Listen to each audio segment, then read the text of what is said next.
Hello friends, welcome to our study channel study with RJ. दोस्तों, इस video में हम रीट एग्जाम के लिए मनोविज्ञान की टेस्ट सीरीज शुरू कर रहे हैं। टेस्ट सीरीज में ये हमारा पहला टेस्ट है जो सिलेबस के अकॉर्डिंग होगा। आप सभी को पता है कि रीट एग्जाम में मनोविज्ञान के 30 क्वेश्चन आते हैं, तो इस वीडियो में भी हम 30 क्वेश्चन कवर करेंगे। अगर आपके इस 30 क्वेश्चन में से 25 से ज़्यादा सही कर पा रहे हैं तो आपकी तैयारी एक अच्छी दिशा में चल रही है और आपको कंटिन्यूस स्टडी इसी फ्लो में रखनी है और इन क्वेश्चंस का आंसर आपको कमेंट बॉक्स में बताना है और अपना जो भी स्कोर बनता है वह कमेंट बॉक्स में ज़रूर बताएं। तो चलिए शुरुआत करते हैं। आज के टेस्ट का पहला क्वेश्चन इस प्रकार है। क्वेश्चन है, प्रथम मनोवैज्ञानिक प्रयोगशाला की स्थापना कब और कहाँ की गई? ऑप्शन है 1870 में जर्मनी के लिप्जिंग स्थान पर, 1879 में अमेरिका में, 1879 में जर्मनी के लिप्जिंग स्थान पर या 1987 में जर्मनी में। तो दोस्तों, जो प्रथम मनोवैज्ञानिक प्रयोगशाला है उनकी स्थापना 1879 में जर्मनी के लिप्जिंग स्थान पर की गई थी।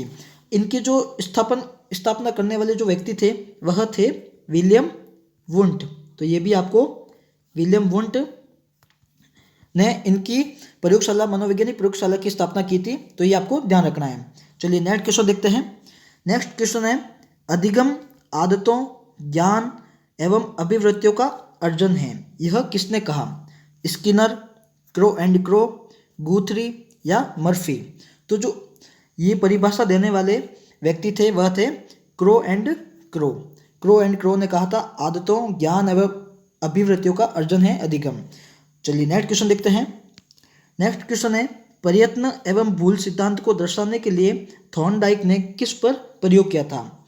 ऑप्शन है बंदरों पर, बिल्ली पर, चूहों पर या मनुष्य पर?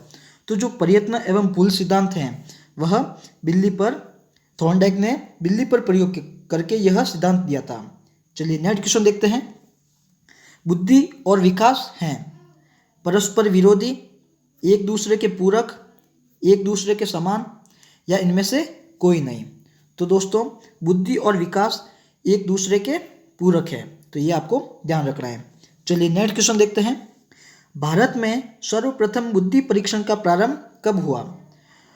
1912, 1912, 1922, 1931 या 1950? तो भारत में सर्वप्रथम बुद्धि परीक्षण का प्रारंभ 1922 में हुआ था।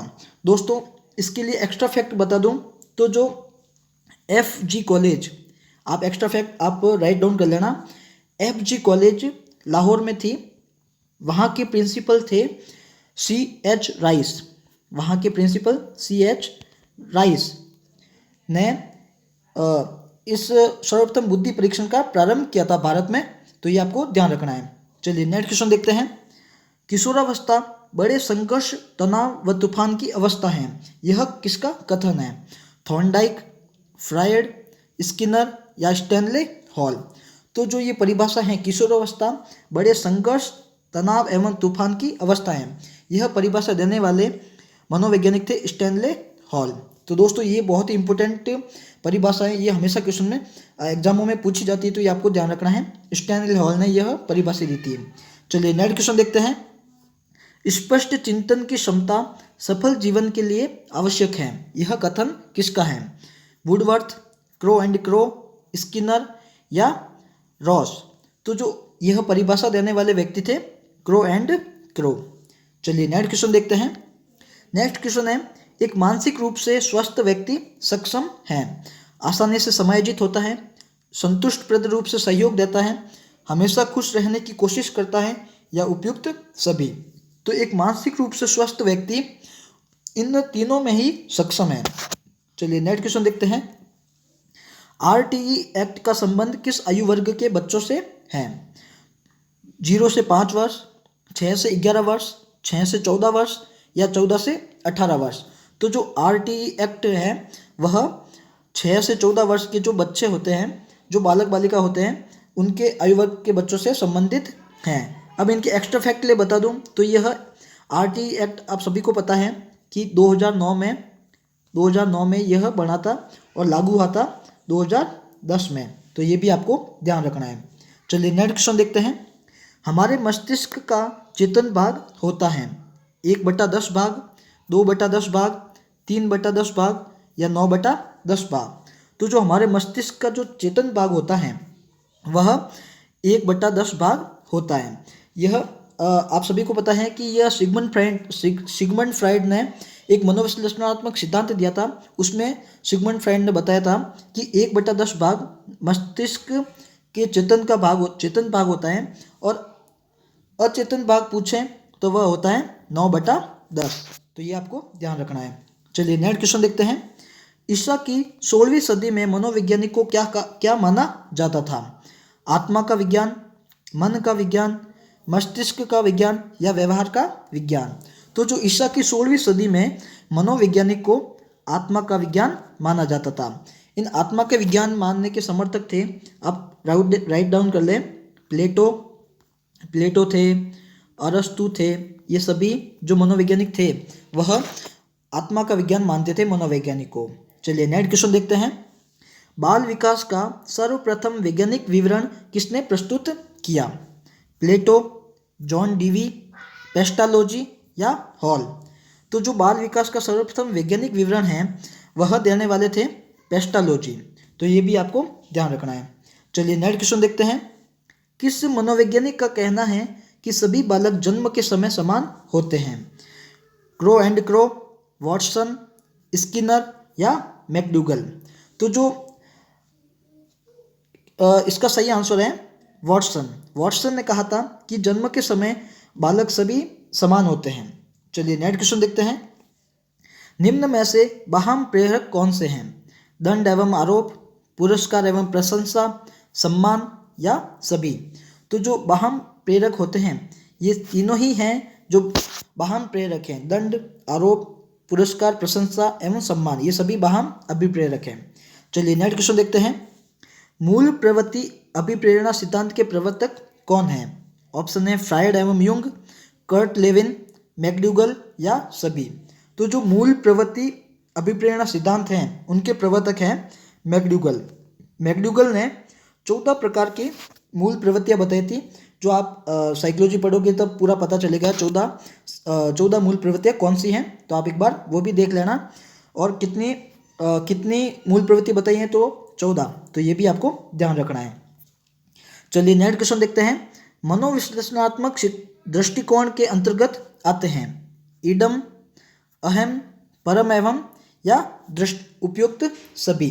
तो दोस्तों मैंने आपको पहले भी बताया है कि मनोविश्लेषणात्मक सिद्धांत किसने दिया था?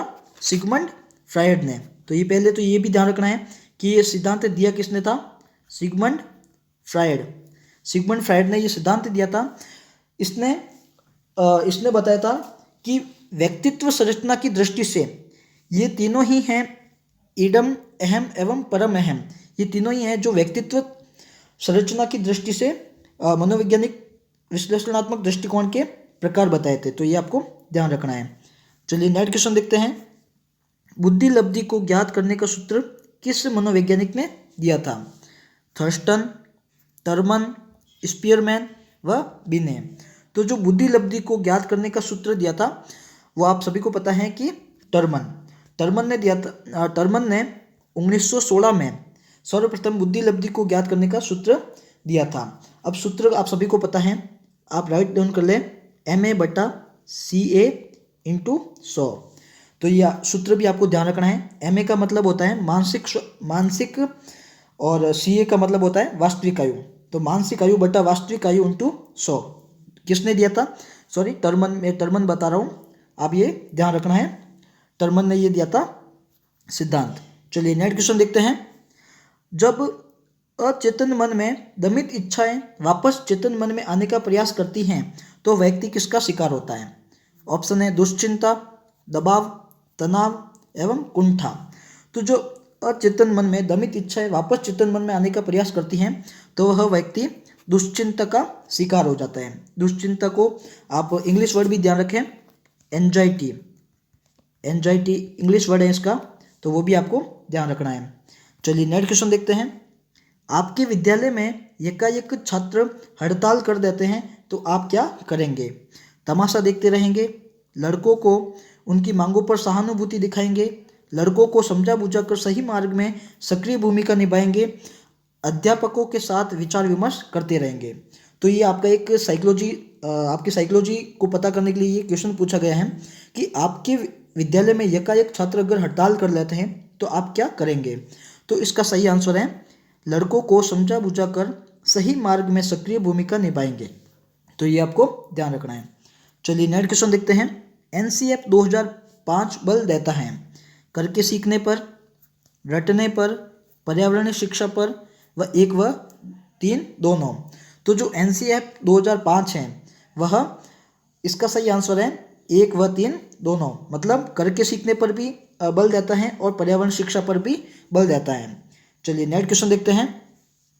मानसिक आयु की अवधारणा को किसने विकसित किया। बिने, कैटेल, टर्मन व स्टर्न। तो आप ध्यान रखें कि मानसिक आयु की अवधारणा सर्वप्रथम बिने ने दी थी 1908 में। सन भी आप ध्यान रखें, ये एक्स्ट्रा फैक्ट आप लिखते रहें। मानसिक आयु की अवधारणा को विकसित करने वाले थे बिने, जिन्होंने 1908 में ये विकसित किया था। चलिए नेक्स्ट क्वेश्चन देखते हैं। अंतर्मुखी बालक होते हैं सभी के साथ मिलकर चलने वाले, एकांत में विश्वास रखने वाला, समस्या को समझने वाला, स्वयं को यथार्थ के अनुकूल डालने वाला। तो दोस्तों अंतर्मुखी जो बालक होते हैं वह एकांत में विश्वास रखने वाला होता है। चलिए नेक्स्ट क्वेश्चन देखते हैं। क्रियात्मक अनुसंधान का उद्देश्य क्या है। नवीन ज्ञान की खोज, शैक्षिक परिस्थितियों में व्यवहार विज्ञान का विकास, विद्यालय तथा कक्षा की शैक्षिक कार्य प्रणाली में सुधार लाना, या ये सभी। तो दोस्तों क्रियात्मक अनुसंधान का जो उद्देश्य है वह है विद्यालय तथा कक्षा की शैक्षिक कार्य प्रणाली में सुधार लाना। चलिए नेक्स्ट क्वेश्चन देखते हैं। नेक्स्ट क्वेश्चन है किंडरगार्टन पद्धति का संस्थापक कौन थे। मारिया मोंटेसरी, फ्रीमैन, रूसो व फ्रोबेल। तो दोस्तों किंडरगार्टन पद्धति हैं उनके जो संस्थापक हैं फ्रोबेल। चलिए नेक्स्ट क्वेश्चन देखते हैं। वॉटसन ने नवजात शिशु में मुख्य रूप से किन संवेगों की बात की है। उत्तेजना, कपट एवं प्रसन्नता, भय, क्रोध एवं स्नेह, या इनमें से कोई नहीं। तो वॉटसन ने नवजात शिशु के मुख्य रूप से भय, क्रोध और स्नेह संवेगों की बात की है। चलिए नेक्स्ट क्वेश्चन देखते हैं। जिस आयु में बालक की मानसिक योग्यता का लगभग पूर्ण विकास हो जाता है वह आयु कौन सी है। 11 वर्ष, 13 वर्ष, 12 वर्ष या 14 वर्ष। तो जो बालक की मानसिक योग्यता का लगभग पूर्ण विकास 14 वर्ष की आयु में लगभग पूर्ण हो जाता है। चलिए नेक्स्ट क्वेश्चन देखते हैं। पुनर्बलन के सिद्धांत का प्रतिपादक किसने किया। हल, फ्रायड, पावलोव या कोहलर। तो दोस्तों पुनर्बलन का जो सिद्धांत देने वाले मनोवैज्ञानिक थे हल। तो ये आपको ध्यान रखना है। चलिए नेक्स्ट क्वेश्चन देखते हैं। गिलफर्ड ने बुद्धि संबंधित मॉडल में कुल कितने कोष्ठ हैं। मतलब जो गिलफर्ड ने जो बुद्धि संबंधित मॉडल दिया था उनमें कुल कितने कोष्ठ हैं। तो दोस्तों ये ऑप्शन देखते हैं 7, 120, 60 या 3। तो जो कुल कोष्ठ थे गिलफर्ड के बुद्धि संबंधित मॉडल में वह थे 120। यह 3 पार्ट में बटा हुआ है, जिसमें सबसे पहले पार्ट में 5 भागों में बांटा गया है, फिर 4 भागों में बांटा गया है, फिर बांटा गया है 6 भागों में। तो ये सभी मिलके 120 कोष्ठ होते हैं। चलिए नेक्स्ट क्वेश्चन देखते हैं। सामान्य बालक की बुद्धि लब्धि होती है 80 से 90, 90 से 110, 80 से कम या 110 से अधिक। तो जो सामान्य बालक की बुद्धि लब्धि होती है वह है 90 से 110। चलिए नेक्स्ट क्वेश्चन देखते हैं। इच्छाओं का भंडार ग्रह है। ऑप्शन है ईड, ईगो, सुपर ईगो व सभी। तो दोस्तों इच्छाओं का भंडार ग्रह, आप जब मनोविश्लेषणात्मक सिद्धांत पढ़ोगे उसमें ये बताया गया है कि जो ईड होती हैं वह इच्छाओं का भंडार ग्रह होती हैं। तो ये आपको ध्यान रखना है। ईड इच्छाओं का भंडार ग्रह होती हैं। इसमें क्या होता है कि व्यक्ति अपने सुख को प्राप्त करने के लिए कुछ भी कार्य करता है, भले वो नेगेटिव हो या पॉजिटिव हो, उसको उन चीज़ों से मतलब नहीं है कि ये पॉजिटिव है कि नेगेटिव है, उनको सिर्फ सुख प्राप्त करना है। तो ये इच्छाओं का भंडार ग्रह है ईड, जिसको हिंदी में इदम भी कहते हैं। तो ये आपको ध्यान रखना है। तो दोस्तों आज के ये हमारे 30 इंपॉर्टेंट क्वेश्चन थे जो पूरा सिलेबस के अकॉर्डिंग है। आप इस टेस्ट को ईमानदारी के साथ दें और अपना जो भी स्कोर बनता है वो कमेंट बॉक्स में ज़रूर लिखें। और दोस्तों, मैंने इससे पहले एसएसटी की टेस्ट सीरीज चलाई थी, आप इस चैनल को विजिट करके उस टेस्ट सीरीज दे सकते हैं और अपना मूल्यांकन कर सकते हैं। तो दोस्तों, आज के लिए इतने ही क्वेश्चन हैं। धन्यवाद।